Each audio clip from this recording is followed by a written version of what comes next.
que toutes choses soient exactement telles qu'elles sont. Ne me laisse pas être ton critique aujourd'hui, Seigneur, et te juger et rejeter. Ne me laisse pas tenter d'interférer avec ta création et de la désordre en des formes maladives.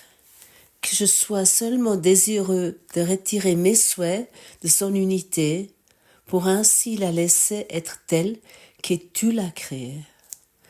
Car ainsi je serai aussi capable de reconnaître mon soi tel que tu m'as créé. Dans l'amour j'ai été créé et dans l'amour je resterai jamais. Qu'est-ce qui peut m'effrayer quand je laisse toutes choses être exactement telles qu'elles sont?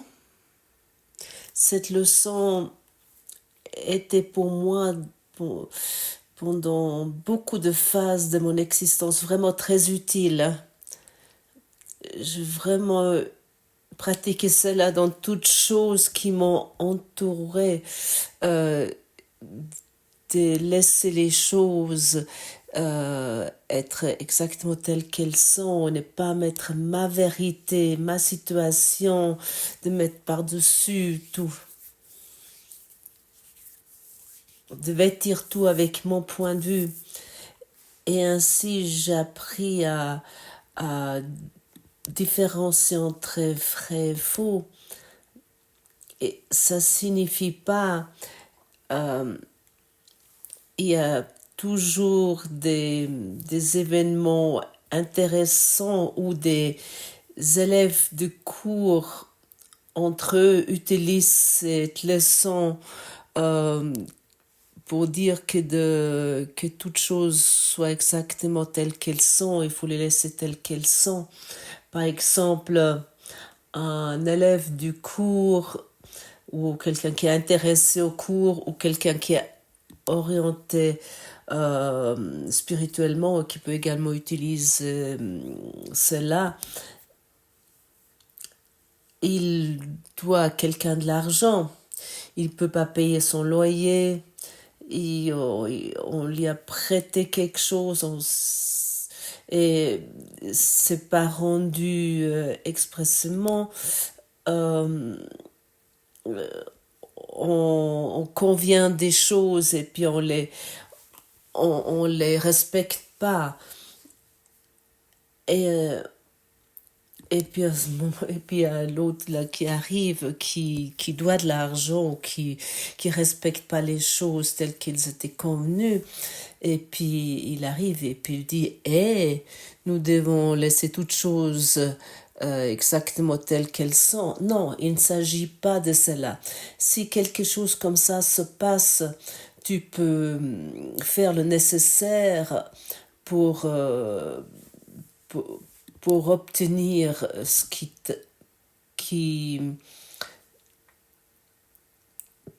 t'est pas rendu d'une façon peut-être bizarre ou qui ne veut pas être rendu ou qui peut pas être rendu.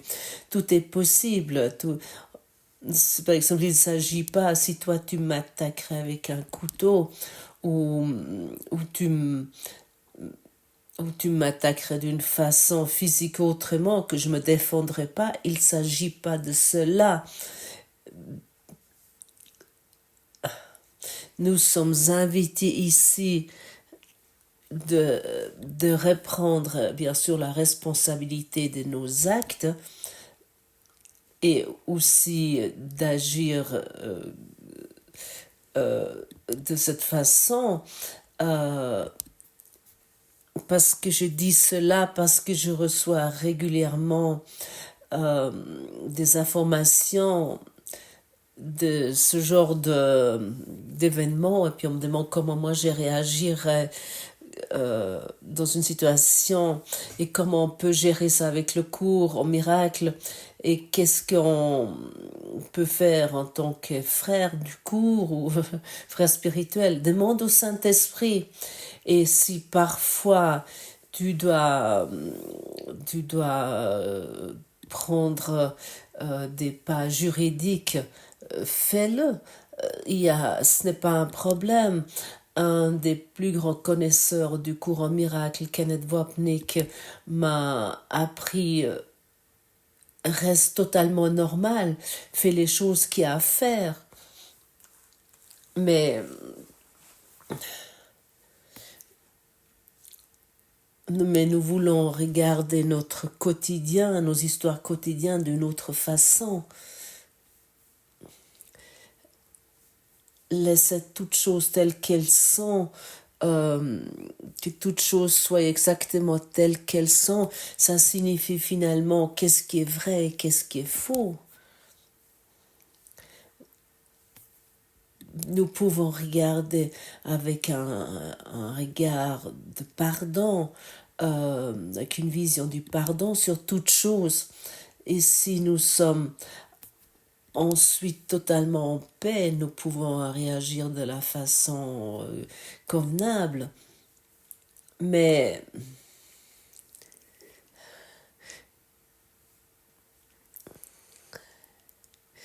si je classifie les choses qui sont fausses d'une façon erronée, et ensuite j'ai des réactions, à ce moment-là je ne peux qu'être dans le conflit. Par exemple, si je reçois des demandes comme ça ou des partages comme ça veut dire que la personne est en conflit. Autrement, elle ne m'écrira pas. Et moi, je ne peux pas résoudre le conflit. Et parfois, je donne une réponse qui est peut-être étonnant. Et ici, soit encore dit des courriels personnels, je ne peux plus les répondre parce que ça prend tellement de temps. Et j'aimerais te dire, chaque matin, tu reçois ici un don. Et si tu l'acceptes, ce cadeau, ton esprit va guérir. Et si tu pratiques cela vraiment, tu vas vraiment devenir saint d'esprit. Ça veut dire que toutes choses soient exactement telles qu'elles sont. Une façon merveilleuse de pratiquer cela. Par exemple, tu vas aller dans la nature et tu vois toutes les choses que tu vois. Soit comme beau ou pas beau, ça me plaît, ça me plaît pas. Et c'est seulement ainsi, parce que nous sommes habitués à une vérité relative.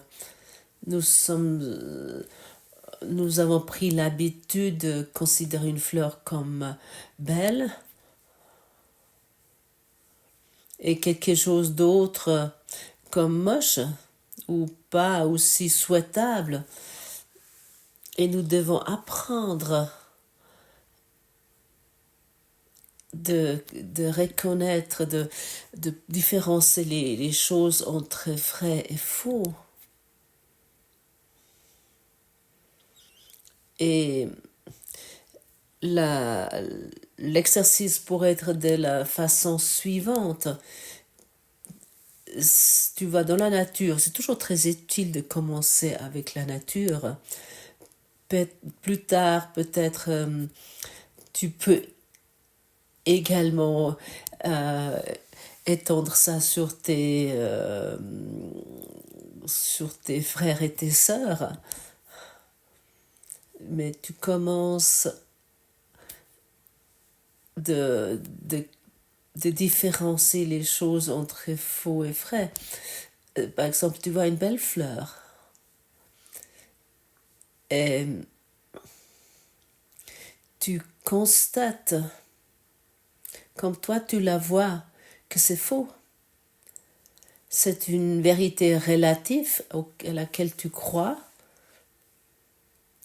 et que ainsi ça devient ta vérité. Si c'est faux ce que tu vois, à ce moment-là, tu es disposé de voir la vérité. Tu es prêt de voir la vérité. Cet exercice, cette expérience, tu vas Cette expérience, tu vas uniquement pouvoir la faire si tu pratiques cela. Oh, quelle belle fleur! C'est un point de vue erroné. J'aimerais voir la fleur de la façon juste. Oh, quel merveilleux arbre!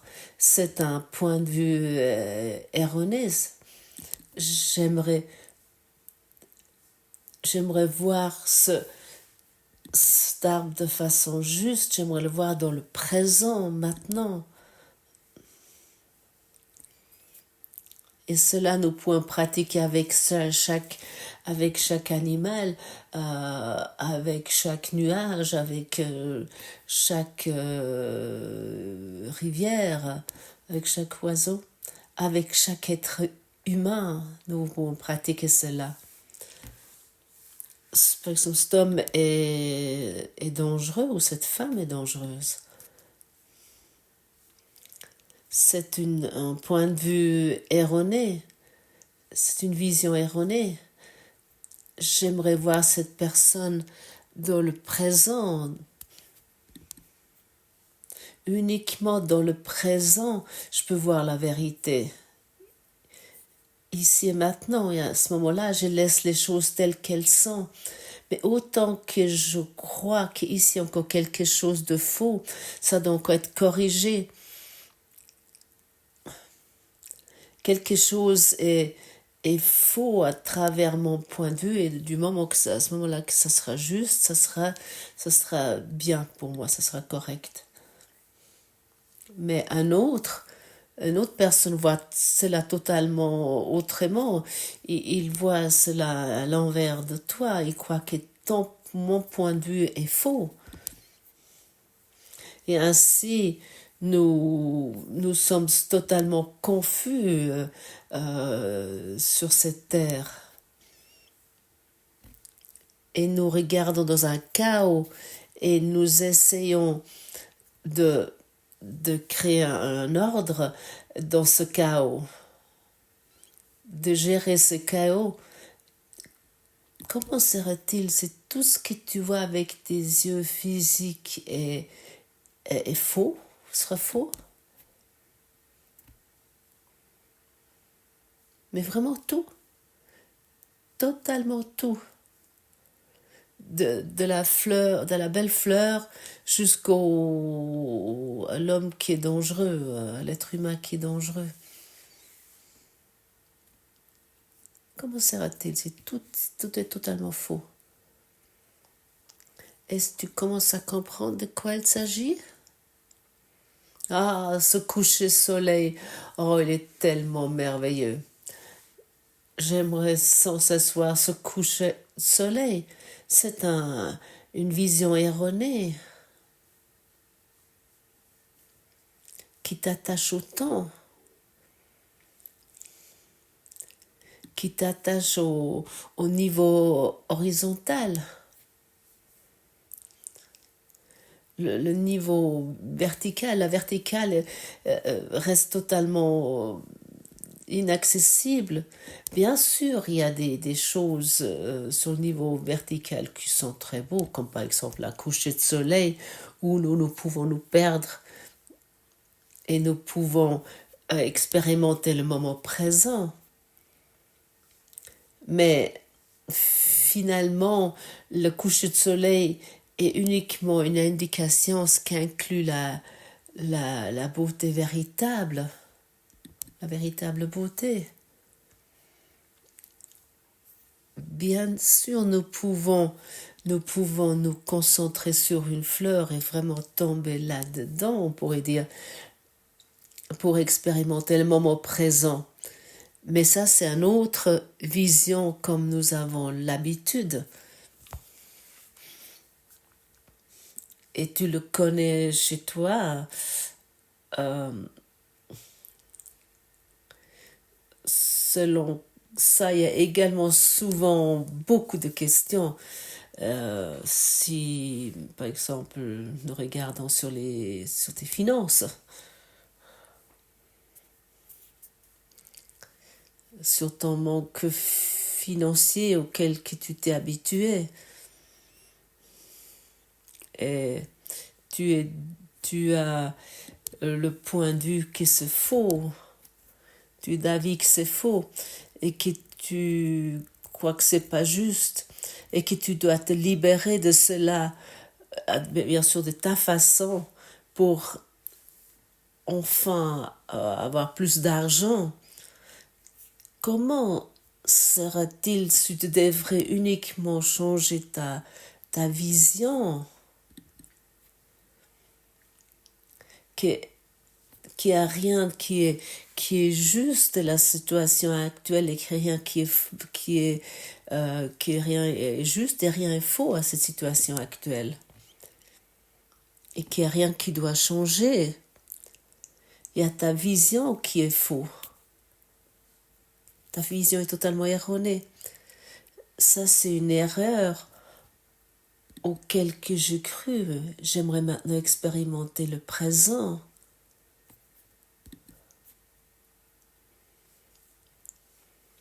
J'aimerais maintenant me retrouver dans le présent, dans l'ici et maintenant, dans le présent de Dieu.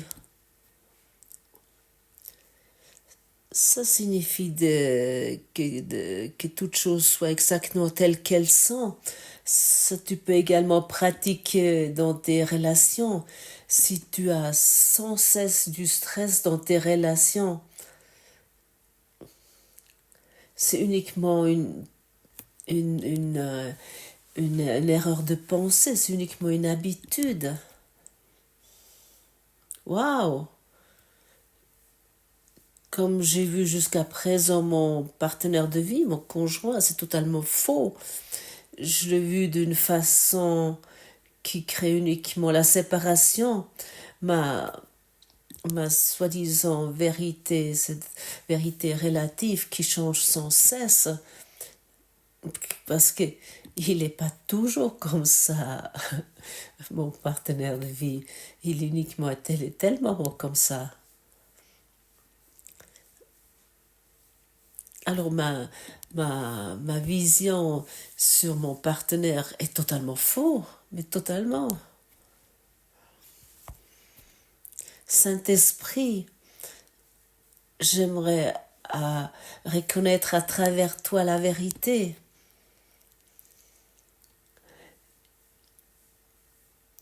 Et à ce moment-là, il y a un brindis d'herbe desséchée qui peut t'éveiller, ou une tasse de thé, ou un téléphone portable. Parce que simplement, tu le vois d'une façon différente, comme un arbre, comme une fleur. Où nous voulons arriver, et c'est autant que nous nous attachons aux formes, autant nous croyons à une vérité relative qui est éphémère et qui nous blessons avec cela. Nous nous gardons petits, tel comme nous voyons la fleur, petit ou grand, belle ou pas, ou comme un arbre, il est grand et imposant, il a 500 ans, ou je ne sais pas à quoi nous pensons. Ça, c'est l'attaque envers la vérité. Nous attaquons la vérité parce que nous ne voulons pas voir la vérité. Nous nous accrochons, nous nous agrippons à la forme. Et à ce moment-là, telle forme est beau, telle forme est digne, cette forme est puissante, cette forme est telle et telle chose. Et chaque forme disparaît, c'est éphémère. Et si je regarde cet arbre éphémère, à ce moment-là, je me regarde moi-même comme éphémère. Et c'est ça que cela veut dire. Nous ne voulons plus nous mêler, nous ne voulons plus interférer avec la création. Et de les déformer à des formes maladives. Si tu pratiques cela pendant une journée, de, de regarder les choses de la façon juste, ça veut dire qu'à travers la vérité, à ce moment-là, tu vas comprendre ce que ça signifie, qu'est-ce que cette leçon nous offre. Nous regardons plus sur les formes distordues, qui faux ou vraies, mais nous regardons sur la vérité. Mais pour cela, nous devons nier le mensonge ou la vérité relative.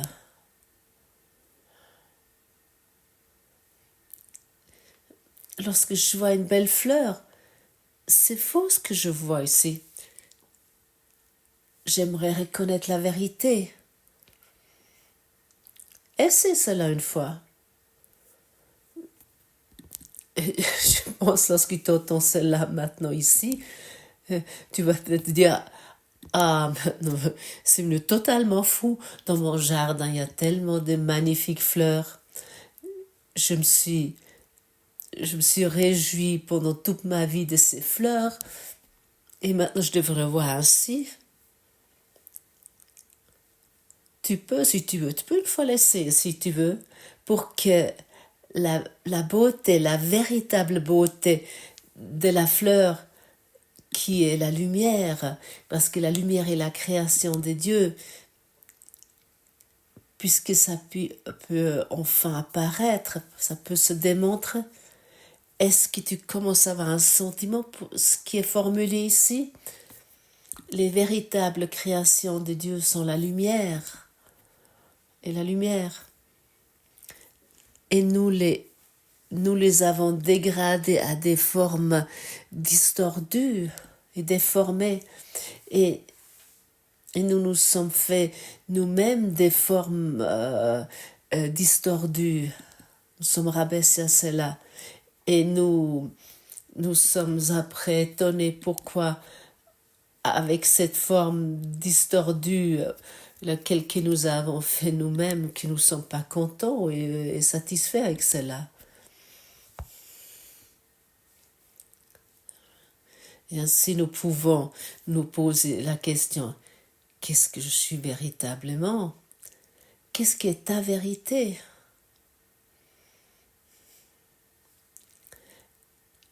Est-ce que tu aimerais encore continuer à visualiser ce qui n'est pas vrai? Ce qui est faux?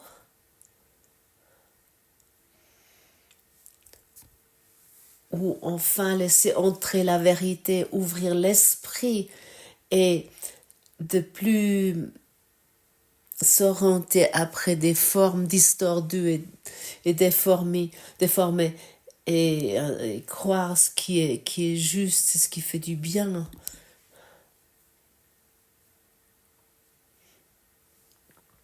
Nous ne savons pas ce qui est le mieux pour nous, mais tout sert au mieux.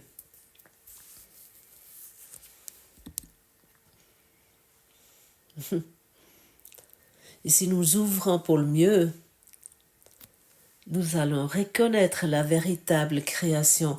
Nous nous interférons plus. Nous ne sommes plus le critique envers Dieu.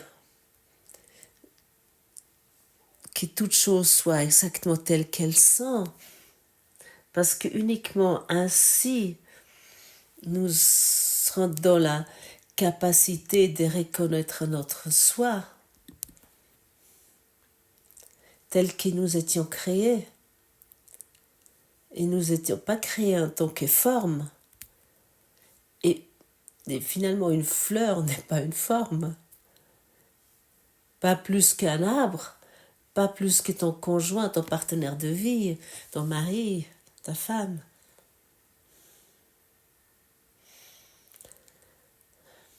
Mais autant que nous regardons encore sur les formes qui sont justes ou pas, qui sont bons ou mauvais, autant nous devons encore nous voir en tant que ces formes. Quelqu'un qui est attaché aux formes, il doit s'orienter après les formes.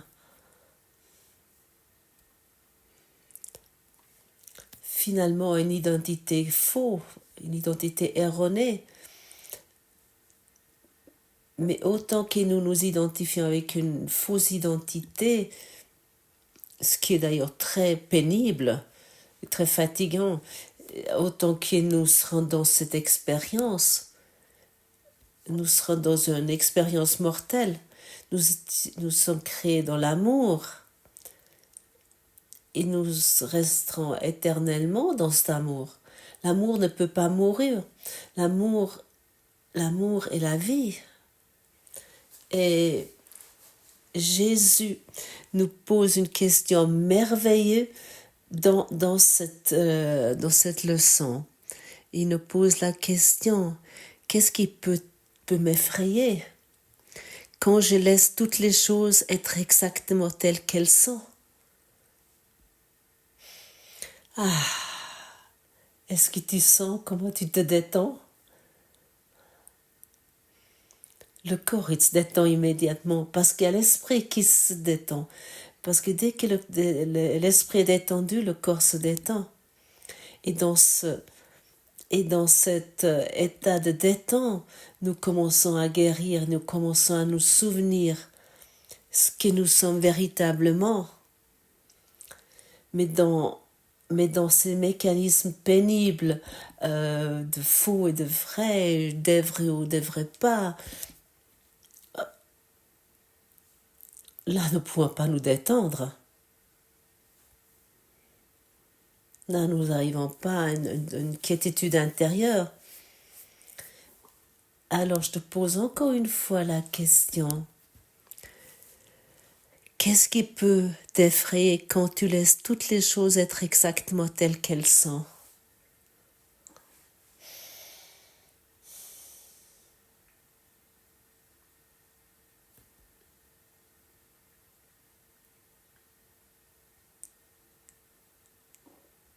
Finalement, dans cette question également inclus, tu peux que t'effrayer toi-même et te mettre dans un stress, dans un chaos et dans une attaque. Si tu ne laisses pas être les choses exactement telles qu'elles sont, uniquement ainsi, tu te mets dans une situation désolante où, soi-disant, tu nécessites de l'aide de l'extérieur, ou, soi-disant, tu dois t'orienter après des choses de forme, soi-disant. Tu dois t'orienter après le monde qui est une projection, et bien naturellement, et je peux uniquement voir le chaos. Et c'est là, mon cher ami, ma chère amie, je connais ça suffisamment, le chaos, mais je connais la véritable vérité où il n'existe pas de chaos et où tout se développe par lui-même, comme la fleur qui s'ouvre sans effort. Mais quoi ouvre cette fleur? Qu'est-ce qui se passe vraiment? Est-ce que c'est la création de Dieu? Ou est-ce que c'est une forme éphémère? Qu'est-ce qu'aimerais-tu voir? Et ainsi, nous pouvons nous demander dans chaque situation, qu'est-ce que j'aimerais véritablement voir? Jésus, montre-moi la beauté de la fleur, la véritable beauté de la fleur. Moi, je me suis trompée dans la forme. Montre-moi la véritable beauté du oiseau, des insectes, de la rivière, des herbes, des arbres, de mon partenaire de vie. Je me suis trompée. Et lorsque nous nions ce qui est faux, à ce moment-là, nous allons reconnaître le vrai. Et le faux est toujours attaché au temps, toujours lié au temps. Tu peux toujours t'orienter après cela. Finalement, c'est un compas merveilleux. Ce qui est faux est toujours éphémère. C'est vraiment un compas merveilleux. Et à ce moment-là, tu peux le nier. Tu peux dire, hey, stop, oui, cette vision est faux. J'aimerais reconnaître la vérité. Hey, stop. Comme je t'ai vu jusqu'à présent, c'est faux. J'aimerais reconnaître la vérité. Et tu vois, ça c'est l'éducation d'esprit. C'est une discipline d'esprit qui finalement n'est pas difficile. Au début, ça semble que cela inclut un effort, mais avec un peu de pratique, par exemple pour aujourd'hui, de catégoriser les choses entre vrai et faux et d'orienter après la vérité. Si tu fais cela aujourd'hui, demain ça va être beaucoup plus facile. Tu vas pas avoir des courbatures à cause de cela. Tu vas expérimenter ce soir un bonheur intérieur que tu ne peux pas décrire. Tu vas être dans la joie. Même si la situation soi-disant semble être destructive, même si cela te tire en bas, même si cela n'a pas encore changé, tu n'es plus impliqué. Nous nous souvenons, tu n'es pas dépendant du problème, mais le problème est dépendant de toi. Et si tu changes ta vision, ton point de vue, le problème ne peut plus exister. Et c'est pas merveilleux? Ça, c'est pas l'ego qui te dit cela, n'est-ce pas? Mais c'est ton enseignant intérieur qui te dit cela.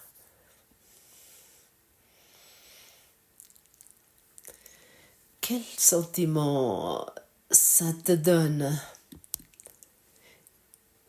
que je laisse toutes choses être exactement telles qu'elles sont?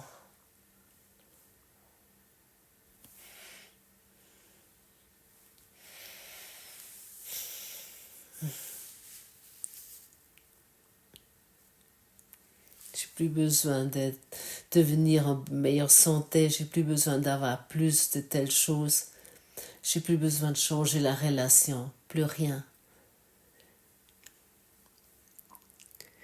Je laisse toutes les choses être exactement telles qu'elles sont. Nous voulons nous orienter après cela aujourd'hui. Pour moi, ça fait vraiment du sens. Et pour toi?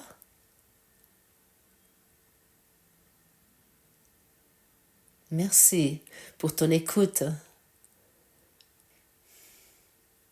Merci pour ta présence aujourd'hui et pour l'amour que nous partageons aujourd'hui ensemble et que nous agrandissons, nous étendons.